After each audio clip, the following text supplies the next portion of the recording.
کہ وہ عورت اسے دیکھ رہی ہے۔ اس کا پورا جسم سن ہو گیا تھا، وہ ہل بھی نہیں پا رہا تھا۔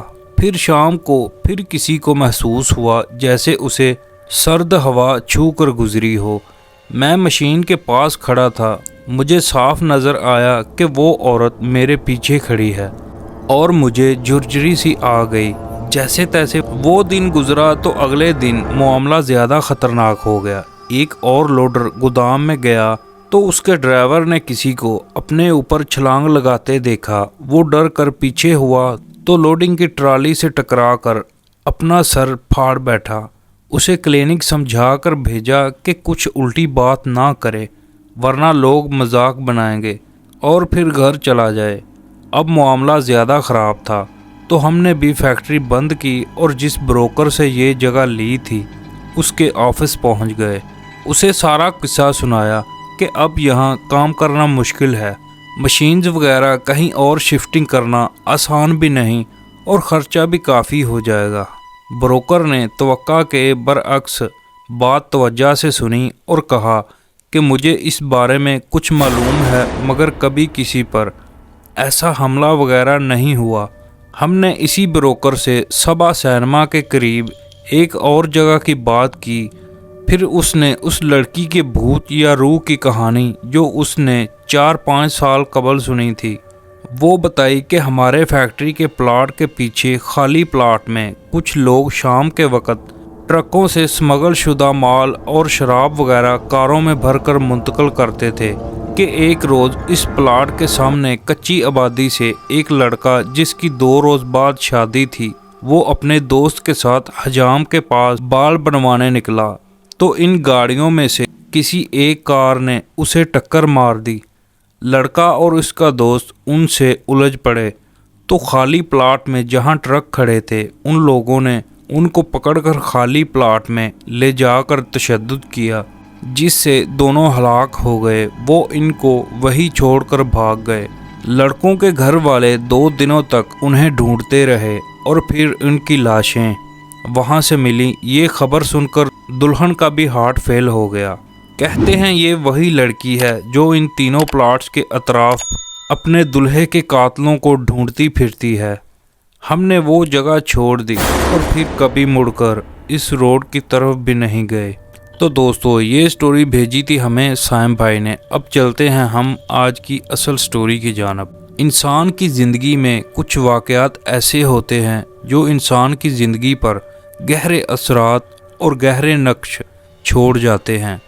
کچھ واقعات تو ایسے ہوتے ہیں جن کو سن کر لوگ مشکل سے ہی یقین کرتے ہیں مگر ایسے واقعات سچ ہوتے ہیں۔ ایک ایسا ہی واقعہ سنیں جو کہ ہمارے دوستوں کے ساتھ پیش آیا۔ یہ بات کافی پرانی ہے۔ جب ہم سب دوست شام کو گراؤنڈ سے واپس آ کر اپنے محلے میں جمع ہو جاتے تو خوب محفل لگاتے۔ ایک دن ہم رات کا کھانا کھا کر گھر سے باہر نکلے تو دوستوں نے بولا آج جمعرات ہے اور آج جن بھوت اور چڑیلوں کا دن ہے۔ میں جن بھوتوں پر یقین تو رکھتا تھا پر کبھی ان سے آمنا سامنا نہیں ہوا تو میں اس کی بات سن کر ہنس دیا۔ اس نے میری طرف غصے سے دیکھا اور بولا یہ جو گاؤں سے باہر کھیتوں میں جامن کا درخت ہے اس پہ آج جن بھوت آئیں گے، اگر نہیں یقین تو تم سب میرے ساتھ جا کر دیکھ لو۔ ہم سب نے حامی بھر لی اور اس کے ساتھ چلنے کو تیار ہو گئے۔ میں اس دوست کا نام بتاتا چلوں، یہاں اس کا نام ندیم تھا اور وہ اکثر رات کو اکیلا کھیتوں میں گھومتا رہتا تھا، اس لیے اس پہ کچھ دوستوں نے یقین بھی کر لیا تھا پر ہم نے یقین نہیں کیا۔ ہم 5 دوست تھے جن کے نام تھے عابد، ناصر، ساجد، مدثر اور ندیم۔ جیسے ہی عشاء کی اذان ہوئی ہم نکل پڑے اس کے ساتھ کھیتوں میں جن بھوت دیکھنے۔ رات کافی گہری ہوتی چلی جا رہی تھی تو ڈر بھی لگ رہا تھا۔ ابھی ہمیں چلتے ہوئے 10-15 منٹ ہی گزرے تھے۔ ایک کھیت سے بکری کے چھوٹے بچے کے بولنے کی آواز آئی۔ عابد نے بولا رکو، یہاں پاس سے کسی جانور کی آواز آ رہی ہے۔ سب رک گئے اور خاموشی سے آواز سننے کا انتظار کرنے لگے کہ کہ کس طرف سے یہ آواز آ رہی ہے۔ ابھی تھوڑی دیر ہی گزری تھی کہ بکری کے بچے کی آواز دوبارہ سنائی دی۔ ندیم نے فوراً بتایا آواز اس طرف سے آ رہی ہے، جو 2-4 کھیت چھوڑ کر ہی برسین کا کھیت تھا، آواز وہاں سے آ رہی تھی۔ سردیوں کے دن تھے اور ان دنوں میں برسین عام ہوتا ہے۔ سب دوست اس طرف جانے لگے تو ناصر بولا، چھوڑو یار، جو بھی ہے ہمیں کیا لینا دینا اس سے، ہم جس کام کے لیے جا رہے ہیں اس طرف چلو۔ پر کوئی بھی نہیں مانا اور برسین کے کھیت کی طرف بڑھنے لگے سب ہی۔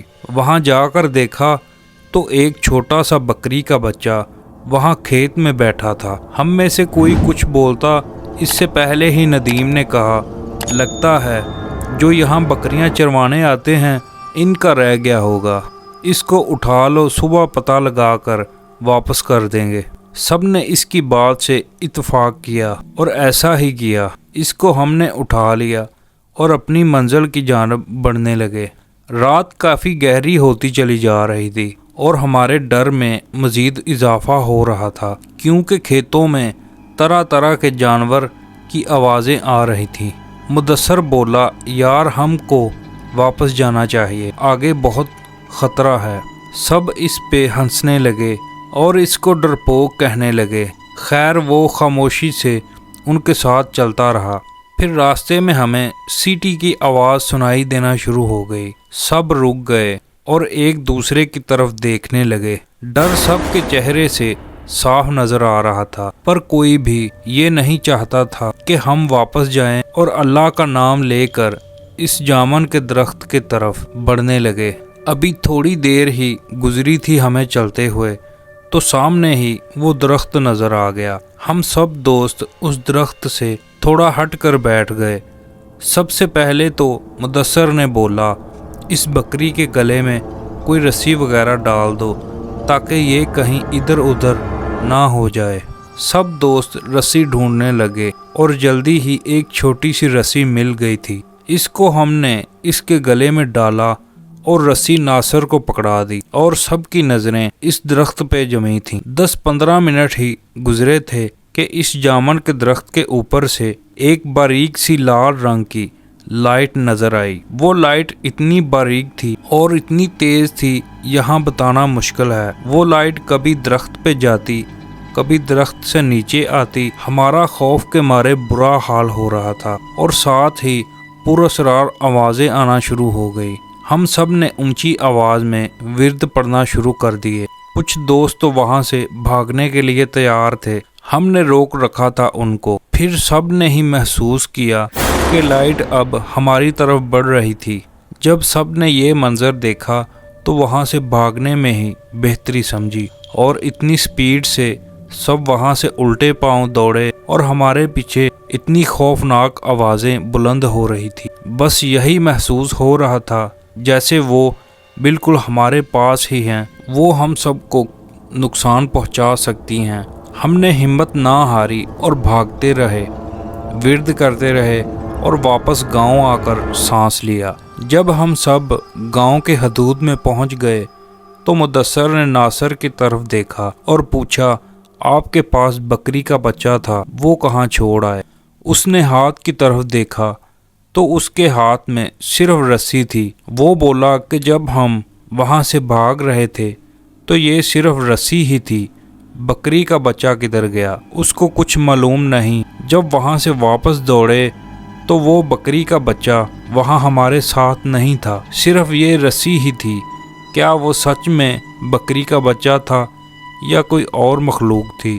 سب دوستوں نے کہا جو بھی تھا ہم صبح وہاں جا کر ضرور دیکھیں گے۔ جب صبح ہوئی تو کوئی بھی وہاں جانے کو تیار نہیں تھا سوائے ندیم اور مدثر کے۔ وہ دونوں کھیتوں میں گئے اور اسی جگہ گئے تو انہوں نے وہاں بکری کے بچے کو مرا ہوا پایا، جو جامن کے درخت کے بالکل قریب ہی پڑا تھا۔ اس کی صرف ہڈیاں ہی ہڈیاں نظر آ رہی تھیں۔ اس بکری کے بچے پہ گوشت کا کوئی نام و نشان بھی نہیں تھا۔ وہ دونوں سمجھ چکے تھے رات کو جو کچھ بھی ہوا وہ ان کا وہم نہیں تھا، اس درخت پہ واقعی کچھ ایسا تھا جو ندیم نے بولا تھا۔ اس کے بعد وہ واپس آ گئے اور کبھی بھی رات کے ٹائم باہر گھومنے سے توبہ کر لی۔ تو دوستو کمنٹ سیکشن میں لازمی بتائیے گا کہ آپ کو آج کی سٹوری کیسی لگی۔ ملیں گے کل ایک نئی سٹوری کے ساتھ، تب تک کے لیے بھائی کو دیں اجازت۔ اپنا بہت سارا خیال رکھیے گا اور مجھے دعاؤں میں یاد رکھیے گا۔ خدا حافظ۔